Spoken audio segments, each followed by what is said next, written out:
Hi welcome to my channel Moonlight. आज आसतु किछटा vastu tips जानिबा जेमति कि वास्तु डायरेक्शंस आउ एलिमेंट्स आमर विश्व ब्रह्मांड और यूनिवर्स यही पांचटी एलिमेंट्स पांचटी तत्व को लेकिन गठित होइछि जेमति कि जल अग्नि पृथ्वी वायु आकाश। तो आसतु जानिबा आमर each directions divided into 8 parts and each part is 45 degree.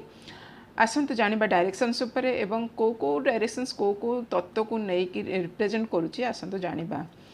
तो नॉर्थ नॉर्थ होची उत्तर, देन होची नॉर्थ ईस्ट उत्तर पूर्व, कोण होची ईशान्य तत्व होची जल, ईस्ट होची पूर्व, देन होची साउथ ईस्ट दक्षिण पूर्व तत्व होची अग्नि, कोण होची अग्नि, साउथ दक्षिण, साउथ वेस्ट दक्षिण पश्चिम कोण नैऋत्य तत्व होची पृथ्वी, वेस्ट होची पश्चिम, देन नॉर्थ वेस्ट उत्तर पश्चिम कोण होची वायु तत्व होची वायु, आ ब्रह्मस्थान आकाश। तो ये सब डायरेक्शंस ये सब तत्व को लेकिन आमर विश्व ब्रह्मांड आमर यूनिवर्स गठित होइछि।